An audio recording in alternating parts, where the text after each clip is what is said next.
ಆತ್ಮೀಯ ವಿದ್ಯಾರ್ಥಿಗಳೇ, ಎಲ್ಲರಿಗೂ ನಮಸ್ಕಾರಗಳು.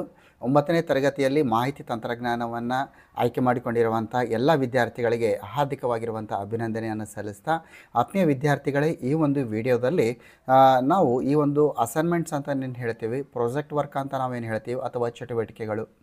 ಸೊ ಇಲ್ಲಿ ಆತ್ಮೀಯ ವಿದ್ಯಾರ್ಥಿಗಳೇ, ಇಲ್ಲಿ ನಿಮ್ಮ NSQF ಅಡಿಯಲ್ಲಿ ನಿಮ್ಮ ಒಂದು 20 ಅಂಕಕ್ಕೆ ನಾನು ನಿಮ್ಮನ್ನು ಇದನ್ನು ಡಿಸ್ಪ್ಲೇ ಮಾಡಿ ತೋರಿಸಿರ್ತೀನಿ, ಯಾವ ರೀತಿ ನಿಮ್ಮ ಎನ್ಯುವಲ್ ಎಕ್ಸಾಮ್ನಲ್ಲಿ ನಿಮ್ಮ ಮಾರ್ಕ್ಸ್ ಕನ್ಸಿಡರ್ ಆಗುತ್ತೆ ಅಂತ.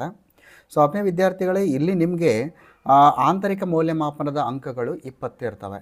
20 ಅಂಕ ಆಂತರಿಕ ಮೌಲ್ಯಮಾಪನ, 50 ಅಂಕ ಪ್ರಾಯೋಗಿಕ ಪರೀಕ್ಷೆಗೆ ಇರ್ತವೆ, ಇನ್ನು 30 ಅಂಕಗಳು ತಾತ್ವಿಕ ಪರೀಕ್ಷೆ ಅಥವಾ ರಿಟರ್ನ್ ಪರೀಕ್ಷೆಗೆ ಇರ್ತವೆ.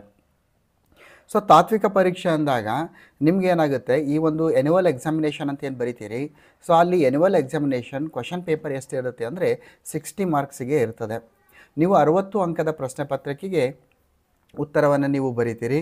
ಆಗ ಆ 60 ಅಂಕಕ್ಕೆ ನೀವು ಎಷ್ಟು ಅಂಕಗಳನ್ನು ಪಡೆದುಕೊಂಡಿದ್ದೀರಿ, ಅದನ್ನು 30 ಅಂಕಕ್ಕೆ ಅದನ್ನು ರೆಡ್ಯೂಸ್ ಮಾಡಲಾಗುತ್ತೆ, ಅಂದರೆ ಕನ್ವರ್ಟ್ ಮಾಡಲಾಗುತ್ತೆ. ಅಂದರೆ ನೀವು 60ಕ್ಕೆ 40 ಅಂಕಗಳನ್ನು ತೆಗೆದುಕೊಂಡರೆ 30ಕ್ಕೆ ಅದು ಎಷ್ಟಾಗುತ್ತೆ ಅಂದರೆ 20 ಅಂಕಗಳಾಗುತ್ತೆ. That is 50%. ನೋಡಿ, ಅಂದರೆ ಎನ್ಯುವಲ್ ಎಕ್ಸಾಮಿನೇಷನಲ್ಲಿ ನಿಮ್ಮ ಒಂದು ಥಿಯರಿ ಎಕ್ಸಾಮ್ ಎಷ್ಟಕ್ಕಿರುತ್ತೆ, 60 ಮಾರ್ಕ್ಸಿಗಿರುತ್ತೆ. ಬಟ್ ಅದು 60ಕ್ಕೆ ಎಷ್ಟು ಅಂಕ ತೆಗೆದುಕೊಂಡಿರ್ತೀರಿ, ಅದರ ಅರ್ಧದಷ್ಟು ಅಂಕಗಳನ್ನು ಅಲ್ಲಿ ಪರಿಗಣನೆಗೆ ಮಾಡಲಾಗುತ್ತೆ. ಅದು ತಾತ್ವಿಕ ಪರೀಕ್ಷೆ 30 ಅಂಕ. ಇನ್ನು ಪ್ರಾಯೋಗಿಕ ಪರೀಕ್ಷೆ ಅಂದರೆ ವರ್ಷ ಉದ್ದಕ್ಕೂ ಕೂಡ ನೀವು ಏನೆಲ್ಲ ಪ್ರಾಯೋಗಿಕ ಕಾರ್ಯಗಳನ್ನು ಕಲಿತಿರ್ತೀರಿ, ಅದು MS ವರ್ಡ್ ಆಗಿರ್ಬೋದು, MS ಎಕ್ಸೆಲ್ ಆಗಿರ್ಬೋದು, MS ಪವರ್ ಪಾಯಿಂಟ್ ಆಗಿರ್ಬೋದು, ಟೈಪಿಂಗ್ ಸ್ಕಿಲ್ಸ್ ಆಗಿರ್ಬೋದು. ಸೊ ಇದರ ಮೇಲೆ ನಿಮಗೆ ಪ್ರಾಯೋಗಿಕ ಪರೀಕ್ಷೆಯನ್ನು ಕೊಡಲಾಗುತ್ತೆ.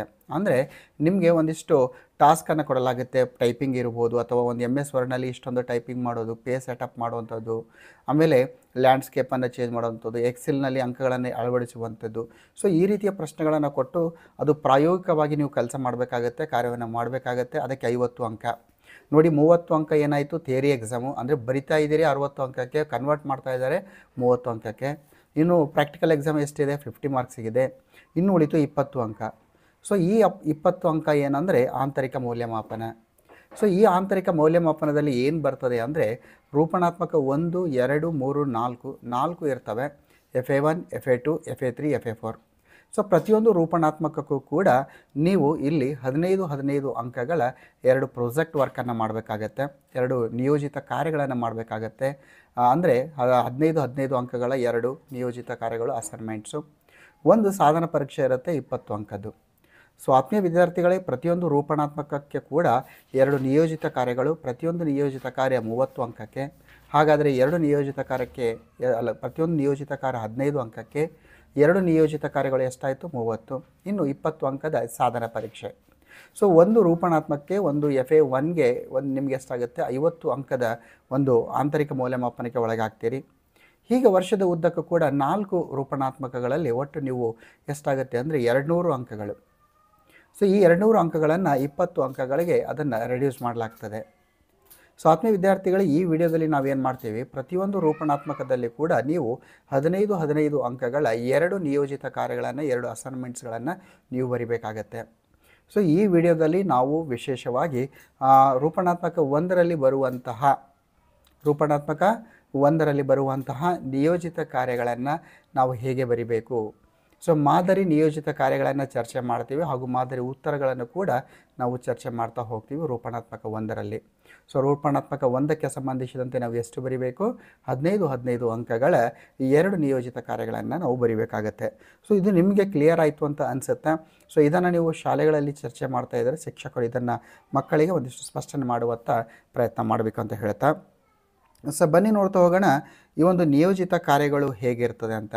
ನಿಮಗೆ ಈ ಒಂದು ನಿಯೋಜಿತ ಕಾರ್ಯದ ಮುಖಪುಟ ಇರ್ತದೆ. ಇಲ್ಲಿ ಶಾಲೆಯನ್ನು ನಾವು ಇಲ್ಲಿ ಡ್ಯಾಶನ್ನು ಬಿಟ್ಟಿದ್ದೀನಿ. ಸೊ ಈ ರೀತಿ ಇನ್ಫಾರ್ಮೇಷನ್ ಟೆಕ್ನಾಲಜಿ ಒಂದು ಫೇಸ್ ಇರುತ್ತೆ. ಈ ಒಂದು ಫ್ರಂಟ್ ಪೇಜ್ನಲ್ಲಿ ನಿಮ್ಮ student name, father name, SATS number, roll ನಂಬರನ್ನು ನೀವು ಬರಿಬೇಕು. ಇದಾದಮೇಲೆ ರೂಪಣಾತ್ಮಕ ಮೌಲ್ಯಮಾಪನ. ಸೊ ಇಲ್ಲಿ ನಿಮಗೆ ಇದೊಂದು ಇಂಡೆಕ್ಸ್ ಸಿಗ್ತದೆ ನಿಮಗೆ. ರೂಪಣಾತ್ಮಕ ಮೌಲ್ಯಮಾಪನದಲ್ಲಿ ಇಲ್ಲಿ ಒಟ್ಟು 6 ಅಸೈನ್ಮೆಂಟ್ಸ್ಗಳನ್ನು ಕೊಟ್ಟಿರ್ತೀವಿ. 6 ಅಸೈನ್ಮೆಂಟು. ಪ್ರತಿಯೊಂದು ಅಸೈನ್ಮೆಂಟು ಕೂಡ 5 ಅಂಕದ ಅಸೈನ್ಮೆಂಟು ಆಗ್ತದೆ. ಪ್ರತಿಯೊಂದು ಅಸೈನ್ಮೆಂಟು 5 ಅಂಕದಾಗುತ್ತೆ. ಒಟ್ಟು 6 ಅಸೈನ್ಮೆಂಟ್ಗಳು, 6 ಆ್ಯಕ್ಟಿವಿಟಿಗಳು ಅಥವಾ 6 ಚಟುವಟಿಕೆ ಅಂತ ಹೇಳ್ಬೋದು. ಸೊ ಎಷ್ಟಾಗುತ್ತೆ, 6 × 5 6 × 5 30 ಅಂಕ. ಅಂದರೆ ಒಂದು ರೂಪಣಾತ್ಮಕಕ್ಕೆ 15 ಅಂಕದ 2 ಅಸೈನ್ಮೆಂಟ್ ಇರಬೇಕಾಗಿತ್ತು. Yes, here it is, that is 30 marks. So ನೋಡಿ, ಮೊದಲ 3 ಚಟುವಟಿಕೆಗಳು ಇಲ್ಲಿ ಏನಾಗುತ್ತೆ ಒಳಗೊಂಡಂತೆ ಒಂದು ಅಸೈನ್ಮೆಂಟ್ ಆಗಿದ್ದರೆ 15 ಅಂಕದ್ದು. ಮುಂದೆ ಚಟುವಟಿಕೆ 4, 5, 6 ಪ್ರತಿಯೊಂದಕ್ಕೂ 5 ಅಂಕ, ಇದು 15 ಆಗುತ್ತೆ, ಒಟ್ಟು 30. ಅದು ರೂಪಣಾತ್ಮಕ ಮೌಲ್ಯಮಾಪನ 1ಕ್ಕೆ ಅಂತೆ. ಸೊ 10ನೇ ವಿದ್ಯಾರ್ಥಿಗಳು ಬನ್ನಿ ನೋಡ್ತಾ ಹೋಗೋಣ. 9ನೇ ತರಗತಿಯ NSQF ಅಡಿಯಲ್ಲಿರುವಂಥ ಇನ್ಫಾರ್ಮೇಷನ್ ಟೆಕ್ನಾಲಜಿ ಅಡಿಯಲ್ಲಿ ರೂಪಣಾತ್ಮಕ ಮೌಲ್ಯಮಾಪನದ ಮೊದಲನೇ ಅಸೈನ್ಮೆಂಟ್. ಸೊ ಮೊದಲನೇ ಅಸೈನ್ಮೆಂಟ್ನಲ್ಲಿ ಎಷ್ಟಿರುತ್ತೆ? 15 ಅಂಕ. ಎರಡನೇ ಅಸೈನ್ಮೆಂಟಿಗೆ 15 ಅಂಕ. ಇಲ್ಲಿ ಮೊದಲನೇ ಅಸೈನ್ಮೆಂಟ್ನಲ್ಲಿ 15 ಅಂಕ ಅಂದಾಗ 5 ಅಂಕದ 3 ಚಟುವಟಿಕೆಗಳಿರ್ತವೆ. ಸೊ ಚಟುವಟಿಕೆ 1 ಏನು? ತರಗತಿಯಲ್ಲಿ ಶಿಕ್ಷಣಕ್ಕಾಗಿ ICTಯನ್ನು ಬಳಸುವ ಹಲವು ವಿಧಾನಗಳನ್ನು ವಿವರಿಸಿ. ಇದು 5 ಅಂಕದ್ದು ಇರ್ತದೆ. ಸೊ ಈಗಾಗಲೇ ನಾವು ಇದಕ್ಕೆ ಸಂಬಂಧಿಸಿದ ನೋಟ್ಸ್ಗಳನ್ನು ಮಾಡಿದ್ದೀವಿ. ಜೊತೆಯಲ್ಲಿ ನಿಮಗೆ ಒಂದಿಷ್ಟು ಚರ್ಚೆ ಕೂಡ ವಿಡಿಯೋಗಳು ಕೂಡ ಮಾಡಿದ್ದೀವಿ, ನೋಟ್ಸನ್ನು ಕೂಡ ಪ್ರೊವೈಡ್ ಮಾಡಿದ್ದೀವಿ. ಆದರೂ ಕೂಡ ಮಾದರಿಯಾಗಿರುವಂಥ ಒಂದಿಷ್ಟು ಉತ್ತರಗಳನ್ನು ಚರ್ಚೆ ಮಾಡ್ತಾ ಹೋಗ್ತೀವಿ. ಸೊ 10ನೇ ವಿದ್ಯಾರ್ಥಿಗಳೇ ಇಲ್ಲೇನಿದೆ ಅಂದರೆ, ನಾವು ತರಗತಿಯಲ್ಲಿ ಶಿಕ್ಷಣಕ್ಕಾಗಿ ICTಯನ್ನು ಬಳಸುವಂಥ ವಿಧಾನಗಳು ಯಾವ್ಯಾವು ಅಂದರೆ, ಒಂದು ಇಲ್ಲೇನಾಗುತ್ತೆ, ಸ್ಮಾರ್ಟ್ ಬೋರ್ಡ್ ಇದೆ, ಆಮೇಲೆ ಪ್ರಯೋಗಗಳ ಮೇಲಿನ ವಿಡಿಯೋಗಳು, ಚಿತ್ರಗಳು ಮತ್ತು ವಿಡಿಯೋ ರಚನೆ, ನಿಯತಕಾಲಿಕೆಗಳು, ಪತ್ರಗಳು, ದಾಖಲೆಗಳು, ಡೆಸ್ಕ್ಟಾಪ್ ಪಬ್ಲಿಷಿಂಗ್ ಇದೆ, ಶೈಕ್ಷಣಿಕ ಆಟಗಳಿದೆ. ಆಮೇಲೆ ಈ ಒಂದು ಅಂತರ್ಜಾಲ ಅಂತ ಏನು ಹೇಳ್ತೀವಿ, ಇಂಟರ್ನೆಟ್ನಲ್ಲಿ ಬರುವಂತಹ ಮಾಹಿತಿಯನ್ನು ಸಂಗ್ರಹಿಸಲಿಕ್ಕೆ, ಜೊತೆಯಲ್ಲಿ ಸಾಕಷ್ಟು ಸಿಮ್ಯುಲೇಷನ್ಸ್ ಅಂತ ಇರ್ತದೆ. ಆ ಸಿಮ್ಯುಲೇಷನ್ಗಳನ್ನು ಬಳಸಿಕೊಂಡು ನಾವು ತರಗತಿಯಲ್ಲಿ ಏನು ಮಾಡ್ಬೋದು, ಈ ಒಂದು ಮಾಹಿತಿ ತಂತ್ರಜ್ಞಾನವನ್ನು ನಾವು ಬಳಸಲಿಕ್ಕೆ ಆಗ್ತದೆ.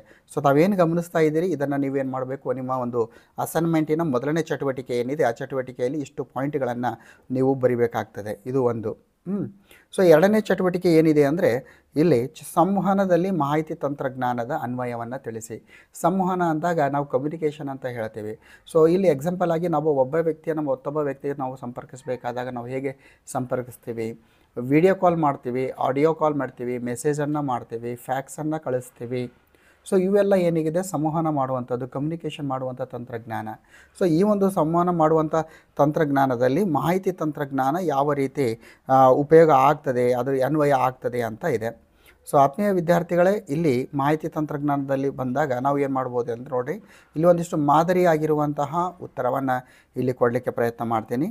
ಇಲ್ಲಿ ನೋಡಿ, ಸೊ ಇಲ್ಲಿ ಕೊಟ್ಟಿದ್ದೀವಿ, ನೀವು ಇದನ್ನು ಬರಿಬೇಕಿಲ್ಲಿ. ಒಂದು text message, phone calls, email ಮಾಡೋದು, ವಿಡಿಯೋ ಕಾನ್ಫರೆನ್ಸು, ಆಡಿಯೋ ಕಾನ್ಫರೆನ್ಸ್ ಮಾಡ್ಬೋದು, ವೆಬಿನಾರ್ಗಳನ್ನು ಮಾಡ್ಬೋದು, ವಿಡಿಯೋ ಕಾಲ್ ಮಾಡ್ಬೋದು, QR ಕೋಡ್ಗಳ ಮುಖಾಂತರ. ಇತ್ತೀಚೆಗೆ ನಾವು ಏನು ಮಾಡ್ತಾಯಿದ್ದೀವಿ, QR ಕೋಡ್ಗಳನ್ನು ಬಳಸಿಕೊಂಡು ಹಣವನ್ನು ವರ್ಗಾವಣೆ ಮಾಡ್ತಾಯಿದ್ದೀವಿ. ಬಾರ್ ಕೋಡ್ಸ್, ನಿಮ್ಮ ಕ್ವಶನ್ ಪೇಪರ್ ಮೇಲೆ QR ಕೋಡ್ ಇರುತ್ತೆ, ಬಾರ್ ಕೋಡ್ ಇರ್ತದೆ. ಮತ್ತು ತಾವಿಲ್ಲಿ ಗಮನಿಸ್ತಾ ಇದ್ದೀರಿ, ವಿವಿಧ ಕಮ್ಯುನಿಕೇಷನ್ಸ್ ಕಂಪನಿಯ ಹೆಸರುಗಳನ್ನು ಕೂಡ ಕೊಟ್ಟಿದ್ದೀವಿ.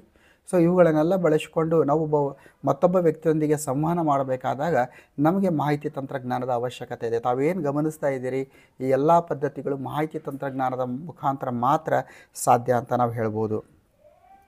ಸೊ ಇದಾದ ಮೇಲೆ ನೆಕ್ಸ್ಟ್ ನೋಡೋಣ. ಇದು ಏನಿದೆ, ರೂಪಣಾತ್ಮಕ 1ರಲ್ಲಿ 1ನೇ ಅಸೈನ್ಮೆಂಟ್ನಲ್ಲಿ 15 ಅಂಕಕ್ಕಿರುತ್ತೆ, 5 ಅಂಕದ 3 ಪ್ರಶ್ನೆಗಳು.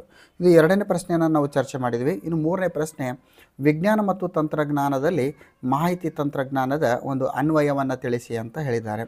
ಯಾವುದು? ವಿಜ್ಞಾನ ಮತ್ತು ತಂತ್ರಜ್ಞಾನದಲ್ಲಿ ಈ ಒಂದು ಮಾಹಿತಿ ತಂತ್ರಜ್ಞಾನದ ಅನ್ವಯ. ಸೊ 10ನೇ ವಿದ್ಯಾರ್ಥಿಗಳೇ, ಇಲ್ಲಿ ವಿಜ್ಞಾನ ಮತ್ತು ತಂತ್ರಜ್ಞಾನ ಅಂತ ಬಂದಾಗ ತಾವಿಲ್ಲಿ ಗಮನಿಸ್ತಾ ಇದ್ದೀರಿ. ಸೊ ವಿಜ್ಞಾನ ಮತ್ತು ತಂತ್ರಜ್ಞಾನ ಅಂತ ಬಂದಾಗ ಇಲ್ಲಿ ಯಾವುದೇ ಒಂದು ಬಿಲ್ಡಿಂಗ್ ಏನಿರ್ಬೋದು, ಒಂದು ಕಟ್ಟಡದ ವಿನ್ಯಾಸವನ್ನು ನಾವು ರೂಪಿಸಬೇಕಾದ್ರೆ ಅಂದರೆ ಇಲ್ಲಿ ನಮಗೆ ಮಾಹಿತಿ ತಂತ್ರಜ್ಞಾನ ಬೇಕಾಗುತ್ತೆ. ಸಾಫ್ಟ್ವೇರ್ಗಳನ್ನು ಬಳಸ್ತೀವಿ. ಮತ್ತು ಆಮೇಲೆ ಕಂಪ್ಯೂಟರ್ ಏಡೆಡ್ ಮ್ಯಾನುಫ್ಯಾಕ್ಚರಿಂಗ್ ಅಂದರೆ ಕೆಲವೊಂದು ಡ್ರಾಯಿಂಗನ್ನು ಮಾಡಬೇಕಾಗತ್ತೆ, ಡಿಸೈನನ್ನು ಮಾಡಬೇಕಾಗತ್ತೆ. ಯಾವುದೇ ಒಂದು ಮಷೀನನ್ನು ತಯಾರಿಸಬೇಕಾದ್ರೆ, ಒಂದು ಕಟ್ಟಡವನ್ನು ತಯಾರಿಸಬೇಕಾದ್ರೆ ಅದರ ಒಂದು ಡಿಸೈನನ್ನು ತಯಾರು ಮಾಡಿಕೊಂಡು ನಾವು ನೋಡ್ಬೋದು. ಆಮೇಲೆ ಯಾವುದೇ ಒಂದು ವಿಜ್ಞಾನದಲ್ಲಿ ಒಂದು ಮಾಹಿತಿಯನ್ನು ಬೇಕಾದಾಗ ಅತ್ಯಂತ ಹೆಚ್ಚಿನ ಪ್ರಮಾಣದಲ್ಲಿ ಡೇಟಾವನ್ನು, ದತ್ತಾಂಶವನ್ನು ಸಂಗ್ರಹಿಸಬೇಕು. ಇದು ಮಾಹಿತಿ ತಂತ್ರಜ್ಞಾನದ ಮುಖಾಂತರ ಸಾಧ್ಯ. ಇನ್ನು ವಿಜ್ಞಾನ ಮತ್ತು ತಂತ್ರಜ್ಞಾನದಲ್ಲಿ ಅನೇಕ ಸಂಕೀರ್ಣವಾದ ಲೆಕ್ಕಾಚಾರಗಳು ಬರ್ತವೆ, ಕಾಂಪ್ಲೆಕ್ಸ್ ಆಗಿರುವಂಥ ಕ್ಯಾಲ್ಕುಲೇಷನ್ಸು. ಇದೆಲ್ಲ ಮಾಡಲಿಕ್ಕೆ ನಮಗೆ ಮಾಹಿತಿ ತಂತ್ರಜ್ಞಾನ ನಮಗೆ ಬೇಕಾಗ್ತದೆ. ಸೊ ಈ ಒಂದು ಏನು ತಾವು ಗಮನಿಸ್ತಾ ಇದ್ದೀರಿ, ಇದನ್ನು ಪೌಸ್ ಮಾಡಿ ಈ ಒಂದು ಕೊಟ್ಟಿರುವಂಥ ಉತ್ತರ ಏನಿದೆ ಇಲ್ಲಿನಿಂದ ಇಲ್ಲಿವರೆಗೆ ಆನ್ಸರ್ಸನ್ನು ನೀವು ಇಲ್ಲಿ ಬರಿಬೇಕಾಗತ್ತೆ. ಸೊ ಎಷ್ಟಾಯಿತು? ಟೋಟಲ್ 3 ಕ್ವಶನ್ಸನ್ನು ಡಿಸ್ಕಷನ್ ಮಾಡಿದ್ದೀವಿ. ಪ್ರತಿಯೊಂದು ಪ್ರಶ್ನೆ 5 ಅಂಕದ್ದು. ಸೊ 5 × 3 15. ಸೊ ರೂಪಣಾತ್ಮಕ ಮೌಲ್ಯಮಾಪನ 1ರಲ್ಲಿ 15 ಅಂಕದ್ದು 2 ಇರ್ತದೆ. ಈಗ ಒಂದು ಅಸೈನ್ಮೆಂಟ್ ಕಂಪ್ಲೀಟ್ ಆಯಿತು, 5 ಮಾರ್ಕ್ಸ್ 3 ಕ್ವಶನ್ಸ್ ಆಯಿತು. ಸೊ ಇದಾದ ಮೇಲೆ ಈಗ 4ನೇ ಪ್ರಶ್ನೆ ಅಂದರೆ ರೂಪಣಾತ್ಮಕ 1ರಲ್ಲಿ 2ನೇ ಅಸೈನ್ಮೆಂಟ್ ಮತ್ತೆ 15 ಅಂಕಕ್ಕಿರುತ್ತೆ. ಇಲ್ಲಿ ನಾವು 5 ಅಂಕದ 3 ಪ್ರಶ್ನೆಗಳನ್ನು ಕೊಟ್ಟಿದ್ದೀವಿ. ಸೊ ಆತ್ಮೀಯ ವಿದ್ಯಾರ್ಥಿಗಳು ತಾವೇನು ಗಮನಿಸ್ತಾ ಇದ್ದೀರಿ, ಇದರ ಒಂದು PDF ಬೇಕಾಗಿದ್ದರೆ ಕಾಮೆಂಟ್ ಬಾಕ್ಸ್ನಲ್ಲಿ ಕಾಮೆಂಟ್ ಮಾಡಿ. ನಿಮ್ಮ ಕಾಮೆಂಟ್ಗಳ ಒಂದು ಬೇಡಿಕೆ ಆಧಾರದ ಮೇಲೆ ನಮ್ಮ ಡಿಸ್ಕ್ರಿಪ್ಷನ್ ಬಾಕ್ಸ್ನಲ್ಲಿ ಒಂದು ಲಿಂಕನ್ನು ಕೊಡ್ತೇವೆ. ಆ ಲಿಂಕನ್ನು ಕ್ಲಿಕ್ ಮಾಡೋದ್ರ ಮುಖಾಂತರ ಈ PDF ಅನ್ನು ತೆಗೆದುಕೊಳ್ಬೋದು, ಪ್ರಿಂಟನ್ನು ಕೂಡ ಮಾಡಿಕೊಳ್ಳಿಕ್ಕೆ ಸಾಧ್ಯ ಇದೆ. ಇನ್ನು 4ನೇ ಪ್ರಶ್ನೆ, ಈಗ 15 ಅಂಕದ ಒಂದು ಅಸೈನ್ಮೆಂಟ್ ಆಯಿತು, ಇನ್ನು 15 ಅಂಕದ್ದು ಮತ್ತೊಂದು ಅಸೈನ್ಮೆಂಟ್ ಸ್ಟಾರ್ಟ್ ಆಗುತ್ತೆ. ಅದು ಅಲ್ಲಿ 5 ಅಂಕದ್ದು 3 ಪ್ರಶ್ನೆ. ಸೊ ಆತ್ಮೀಯ ವಿದ್ಯಾರ್ಥಿಗಳೇ, ಇಲ್ಲಿ 4ನೇದು ಏನಂದರೆ ಕಂಪ್ಯೂಟರ್ನ 2 ಇನ್ಪುಟ್ ಸಾಧನಗಳ ಚಿತ್ರ ಬಿಡಿಸಿ ಕಾರ್ಯವನ್ನು ವಿವರಿಸಿ. ಸೊ ಕಂಪ್ಯೂಟರ್ನ 2 ಇನ್ಪುಟ್ ಸಾಧನಗಳ ಚಿತ್ರ ಬಿಡಿಸಿ ಅಂತ ಹೇಳಿದ್ದೀವಿ. ಚಿತ್ರ ಬಿಡಿಸಿ ಅಂದರೆ ಇನ್ಪುಟ್ ಸಾಧನ ಅಂದಾಗ ನೀವು ಯಾವುದನ್ನು ತೆಗೆದುಕೊಳ್ಬೋದು? ಸೊ ಆತ್ಮೀಯ ವಿದ್ಯಾರ್ಥಿಗಳ ಇನ್ಪುಟ್ ಸಾಧನ ಅಂತ ಬಂದಾಗ ಕೀಬೋರ್ಡನ್ನು ತೆಗೆದುಕೊಳ್ಬೋದು, ಮೌಸನ್ನು ತೆಗೆದುಕೊಳ್ಬೋದು. ಇದು ನೋಡಿ, ಇದು ಇಂಪಾರ್ಟೆಂಟ್ ಇದೆ. ಸೊ ಇವುಗಳನ್ನು ಬರೆದು ನೀವೇನು ಮಾಡಬೇಕು, ಚಿತ್ರ ಬಿಡಿಸಬೇಕು. ಸೊ ಇವೆರಡೇ ಅಂತಲ್ಲ, ಇವುಗಳನ್ನು ಹೊರತುಪಡಿಸಿ ಬೇರೆದು ಕೂಡ ಬರಿಬೋದು. ಸೊ ಮುಂದಿನ ಒಂದು ಅಸೈನ್ಮೆಂಟ್ಸಲ್ಲಿ ಕೀಬೋರ್ಡ್ಗೆ ಸಂಬಂಧಿಸಿದ ಒಂದು ಪ್ರತ್ಯೇಕ ಚಿತ್ರ ಇದೆ. ಸೊ ಕೀಬೋರ್ಡನ್ನು ಹೊರತುಪಡಿಸಿ 2 ಏನು ಮಾಡಬೇಕು, ಇನ್ಪುಟ್ ಸಾಧನಗಳ ಚಿತ್ರವನ್ನು ಬರೆದು ಕಾರ್ಯವನ್ನು ವಿವರಿಸಿ. ಸೊ ಇದಾಯಿತು. ಈಗ 5 ಅಂಕದ್ದು. ಇನ್ನು 5ನೇ ಪ್ರಶ್ನೆ, ಕಂಪ್ಯೂಟರ್ನ 2 ಔಟ್ಪುಟ್ ಸಾಧನಗಳ ಚಿತ್ರ ಬರೆದು ಕಾರ್ಯವನ್ನು ವಿವರಿಸಿ. ಮಾನಿಟರ್ ಬರ್ತದೆ, ಪ್ರಿಂಟರ್ ಬರ್ತದೆ. ಸೊ ನೋಡಿ, ಇದನ್ನು ಹೊರತುಪಡಿಸಿ ನೀವು ಕೂಡ ಒಂದಿಷ್ಟು ಮಾಹಿತಿಯನ್ನು ಸಂಗ್ರಹ ಮಾಡಿಕೊಂಡು ಯಾವುದಾದ್ರೂ 2 ಔಟ್ಪುಟ್ ಸಾಧನಗಳನ್ನು ಚಿತ್ರ ಬರೆದು ಅವುಗಳ ಒಂದು ಲೈನಲ್ಲಿ ಅವುಗಳ ಕಾರ್ಯವನ್ನು ಬರೀರಿ. ಸೊ ಅದಾದಮೇಲೆ 5ನೇ ಪ್ರಶ್ನೆ. ಸೊ 5ನೇ ಪ್ರಶ್ನೆ ಅಂತ ಬಂದಾಗ ನೋಡಿ, 5ನೇ ಪ್ರಶ್ನೆ 6ನೇ ಪ್ರಶ್ನೆ ಇದೆ, 6th ಒನ್. ಮನರಂಜನೆ ಮತ್ತು ಬ್ಯಾಂಕ್ ಕ್ಷೇತ್ರದಲ್ಲಿ ಮಾಹಿತಿ ತಂತ್ರಜ್ಞಾನದ ಅನ್ವಯವನ್ನು ಬರೆಯಿರಿ. ಮನರಂಜನೆ ಮತ್ತು ಬ್ಯಾಂಕ್ ಕ್ಷೇತ್ರದಲ್ಲಿ ಅಂದರೆ ಎಂಟರ್ಟೈನ್ಮೆಂಟ್ ಅಂತ ನಾವು ಹೇಳ್ತೀವಿ. ಸೊ ಎಂಟರ್ಟೈನ್ಮೆಂಟ್ನಲ್ಲಿ ಮತ್ತು ಇದರಲ್ಲಿ ಯಾವ ರೀತಿ ಇದನ್ನು ಉಪಯೋಗ ಆಗುತ್ತೆ ಅಂತ ನಾನು ಇದನ್ನು ಒಂದಿಷ್ಟು ಎಕ್ಸ್ಪ್ಲೇನ್ ಮಾಡ್ತೀನಿ. ಇಲ್ಲಿ ಮನರಂಜನೆ ಅಂತ ಬಂದಾಗ ಇಲ್ಲಿ ಮನರಂಜನೆ ಅಂತ ಬಂದಾಗ ಇಲ್ಲಿ ಒಂದಿಷ್ಟು ಎಕ್ಸಾಂಪಲನ್ನು ಕೊಡ್ತೀನಿ, ಯಾವ ರೀತಿ ಉಪಯೋಗ ಆಗುತ್ತೆ ಅಂದರೆ ನೋಡಿ. ಮನರಂಜನೆ ಅಂತ ಬಂದಾಗ ಇಲ್ಲಿ ತಾವು ಮೊಬೈಲ್ನಲ್ಲಿರ್ಬೋದು, ಕಂಪ್ಯೂಟರ್ನಲ್ಲಿ ಗೇಮ್ಸನ್ನು ಆಡ್ತಾ ಇರ್ತೀರಿ. ಈ ಗೇಮ್ಸ್ ಸಾಧ್ಯವಾಗಿರುವಂಥದ್ದು ಮಾಹಿತಿ ತಂತ್ರಜ್ಞಾನದ ಮುಖಾಂತರ. ಮೂವೀಸ್, ಆನ್ಲೈನ್ ಮೂವೀಸ್ ನೋಡ್ತಾ ಇರ್ತೀರಿ. ಮ್ಯೂಸಿಕ್ಕನ್ನು ಆನ್ಲೈನ್ ಮ್ಯೂಸಿಕ್ ಕೇಳ್ತೀರಿ. Animation, sports, social networking, Facebook ಇರ್ಬೋದು, ವಾಟ್ಸಪ್ ಇರ್ಬೋದು, ಇನ್ಸ್ಟಾಗ್ರಾಮ್ ಇರ್ಬೋದು, ಇವುಗಳೆಲ್ಲ ಸಾಧ್ಯವಾಗಿರುವಂಥ ಇದು ಮನರಂಜನೆಯನ್ನು ಉಂಟು ಮಾಡ್ತದೆ. ಇದು ಸಾಧ್ಯವಾಗಿರುವಂಥದ್ದು ಮಾಹಿತಿ ತಂತ್ರಜ್ಞಾನದ ಮುಖಾಂತರ. ನೋಡಿ, 6ನೇ ಪ್ರಶ್ನೆಯಲ್ಲಿ ಇದು ಒಂದಾಯಿತು. 2ನೇದೇನೆಂದರೆ ಬ್ಯಾಂಕ್ ಕ್ಷೇತ್ರದಲ್ಲಿ ಯಾವ ರೀತಿ ಅದು ಉಪಯೋಗ ಆಗ್ತದೆ ಅಂತ ಇದೆ.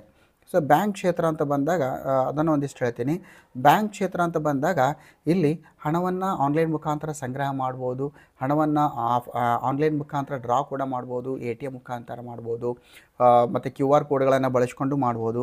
ನೆಫ್ಟ್ ಮತ್ತು RTGS ಮುಖಾಂತರ ಹಣವನ್ನು ವರ್ಗಾವಣೆ ಮಾಡಲಿಕ್ಕೆ ಸಾಧ್ಯ ಇದೆ. ಇಂಟರ್ನೆಟ್ ಬ್ಯಾಂಕಿಂಗನ್ನು ನೀವು ಮಾಡ್ಬೋದು, ಅಥವಾ ನಿಮ್ಮ ಒಂದು ನಗದು ಠೇವಣಿ ಅಂತ ಹೇಳ್ತೀವಿ, ಫಿಕ್ಸ್ಡ್ ಡೆಪಾಸಿಟನ್ನು ನೀವು ಮಾಡಲಿಕ್ಕೆ ಆಗ್ತದೆ. ಸಾಲಕ್ಕಾಗಿ ಅರ್ಜಿಯನ್ನು ಸಲ್ಲಿಸ್ಬೋದು. ಸೊ ತಾವೇನು ಗಮನಿಸ್ತಾ ಇದ್ದೀರಿ ಆತ್ಮೀಯ ವಿದ್ಯಾರ್ಥಿಗಳೇ, ಸೊ ಇಲ್ಲಿ ಗಮನಿಸಿರುವಂಥ ಒಂದಿಷ್ಟು ಅಂಶಗಳನ್ನು ಇಟ್ಕೊಂಡು ನೀವೇನು ಮಾಡಬೇಕಾಗತ್ತೆ ಅಂದರೆ ಈ 6ನೇ ಪ್ರಶ್ನೆ, 6ನೇ ಒಂದು ಚಟುವಟಿಕೆ ಏನಿದೆ, 6ನೇ ಚಟುವಟಿಕೆಗೆ ನೀವು ಬರಿಬೇಕು ಮನರಂಜನೆ ಮತ್ತು ಬ್ಯಾಂಕ್ ಕ್ಷೇತ್ರ. ಮನರಂಜನೆ ಒಂದಿಷ್ಟು ಪಾಯಿಂಟ್ಗಳು, ಬ್ಯಾಂಕ್ ಕ್ಷೇತ್ರ ಒಟ್ಟಾರೆಯಾಗಿ ಇಲ್ಲಿ ಬರಿಬೇಕಾಗತ್ತೆ. ಸೊ ಇಲ್ಲಿವರೆಗೂ ತಾವೇನು ಗಮನಿಸ್ತಾ ಇದ್ದೀರಿ, ಒಟ್ಟು 6 ಚಟುವಟಿಕೆಗಳಿವೆ. ಪ್ರತಿಯೊಂದು ಚಟುವಟಿಕೆಗೆ 5 ಅಂಕ. ಸೊ 6 × 5 ಎಷ್ಟು ಅಂಕ ಆಯಿತು? 30 ಅಂಕಗಳಾಯಿತು. ಸೊ ಆತ್ಮೀಯ ವಿದ್ಯಾರ್ಥಿಗಳೇ, ರೂಪಣಾತ್ಮಕ 1ರಲ್ಲಿ ನಾವು 15 ಅಂಕದ 2 ನಿಯೋಜಿತ ಕಾರ್ಯಗಳನ್ನು, 2 ಅಸೈನ್ಮೆಂಟ್ಗಳನ್ನು ನಾವು ಮಾಡಿದ್ದೀವಿ. ಸೊ ಈ 2 ನಿಯೋಜಿತ ಕಾರ್ಯಗಳು ಸೇರಿ 60 ಅಂಕ. ಸೊ ಈ 6 ಪ್ರಶ್ನೆಗಳಿಗೆ ನೀವು ಆ ಚಟುವಟಿಕೆಗಳಿಗೆ ಉತ್ತರವನ್ನು ಬರೆದರೆ, ಎಲ್ಲಿ ಅವಶ್ಯಕತೆ ಇದೆ ಅಲ್ಲಿ ಡ್ರಾಯಿಂಗನ್ನು ಮಾಡಿ, ಎಲ್ಲಿ ಅವಶ್ಯಕತೆ ಇದೆ ಅಲ್ಲಿ ಚಿತ್ರಗಳನ್ನು ಅಂಟಿಸಿ ಅವುಗಳ ಕಾರ್ಯಗಳನ್ನು, ಅನ್ವಯಗಳನ್ನು ಬರಿತಾ ಹೋಗಿ. ಇದು ನಿಮ್ಮ ರೂಪಣಾತ್ಮಕ 1ಕ್ಕೆ ಸಂಬಂಧಿಸಿದಂತೆ, FA 1ಗೆ ಸಂಬಂಧಿಸಿದಂತೆ ಆಂತರಿಕ ಮೌಲ್ಯಮಾಪನಕ್ಕೆ ಕನ್ಸಿಡರ್ ಆಗುತ್ತೆ. ಇದು 15 ಅಂಕದ್ದು. ಸರ್, ಇನ್ನೂ 20 ಅಂಕ ಅಂದರೆ ಈಗಾಗಲೇ ನಿಮ್ಮ ಶಾಲೆಯಲ್ಲಿ ಸಾಧನ ಪರೀಕ್ಷೆಯನ್ನು ತೆಗೆದುಕೊಳ್ತಾ ಇರ್ತಾರೆ. ಆ ಸಾಧನ ಪರೀಕ್ಷೆಗೆ 20 ಅಂಕ ಇರುತ್ತೆ. ಈ 6 ಪ್ರಶ್ನೆಗೆ ಇಂಟು 5 30 ಅಂಕ ಆಗುತ್ತೆ. 30 + 20 50 ಆಯಿತು. This 50 is equal, that is ರೂಪಣಾತ್ಮಕ 1 ಫಾರ್ಮೇಟಿವ್ ಅಸೆಸ್ಮೆಂಟ್ 1 ಆಗುತ್ತೆ. ಸೊ ಆತ್ಮೀಯ ವಿದ್ಯಾರ್ಥಿಗಳೇ, ಇಲ್ಲಿ ನಾನು ಮಾದರಿಯಾಗಿರುವಂಥ ಅಸೈನ್ಮೆಂಟ್ಸ್ಗಳನ್ನು ಕೊಟ್ಟಿದ್ದೀನಿ, ಹಾಗೂ ಮಾದರಿ ಉತ್ತರಗಳನ್ನು ಕೂಡ ನಿಮ್ಮೊಂದಿಗೆ ಚರ್ಚೆ ಮಾಡಿದ್ದೀನಿ. ಇನ್ನು ಮುಂದಿನ ವಿಡಿಯೋದಲ್ಲಿ ರೂಪಣಾತ್ಮಕ 2ಕ್ಕೆ ಸಂಬಂಧಿಸಿದಂತೆ ಒಂದು ಮಾದರಿ ಚಟುವಟಿಕೆ ಮತ್ತು ಉತ್ತರಗಳನ್ನು ನಿಮ್ಮೊಂದಿಗೆ ಚರ್ಚೆ ಮಾಡ್ತೀನಿ ಅಂತ ಹೇಳ್ತಾ, ಜೈ ಹಿಂದ್, ವಂದೇ ಮಾತರಂ.